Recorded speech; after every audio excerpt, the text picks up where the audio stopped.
মলে গিয়ে বাচ্চাদের ট্রলি কিনে নিয়ে চলে এলাম।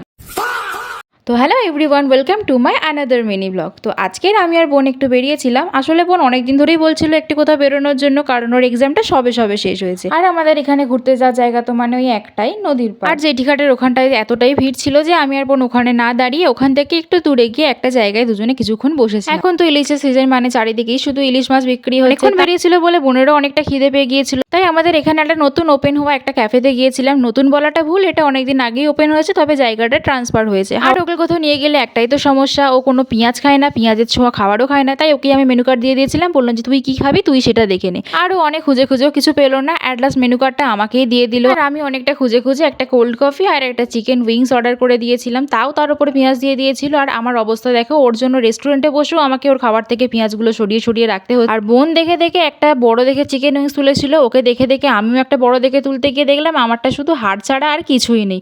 আমি ওকে বলেই দিয়েছিলাম যে আমি ওখান থেকে টোটাল একটাই খাবো, আর আমি একটাই খেয়েছিলাম। আর কোল্ড কফিটা ওর জন্য নিয়েছিলাম, ও তো অর্ধেকটা খেয়ে আর তো বাদবাকিটা খেতেই পারলো না। কালকে যেহেতু ইন্ডিপেন্ডেন্স ডে, আজকে দেখলাম অনেক জায়গা খুব সুন্দর করে সাজিয়েছে। তারপর ওখান থেকে গিয়েছিলাম একটু মলে, পুজোয় কি নতুন কালেকশন এসছে সেগুলোই দেখছিলাম। কিন্তু আনফর্চুনেটলি আমার একটা কালেকশনও পছন্দ হচ্ছিল না। ওখানে ট্রলি কাউন্টার, এই বাচ্চাদের ট্রলিটা আমার খুব পছন্দ হয়ে গিয়েছিল। তারপর ওখান থেকে বেরিয়ে একটু ফুচকা খেয়ে নিয়েছিলাম। আর আমাদের বাড়ির সামনে রাস্তাটার যে অবস্থা, বাড়ি আসার সময় গোটা রাস্তায় এরকম নেচেই আসতে হলো।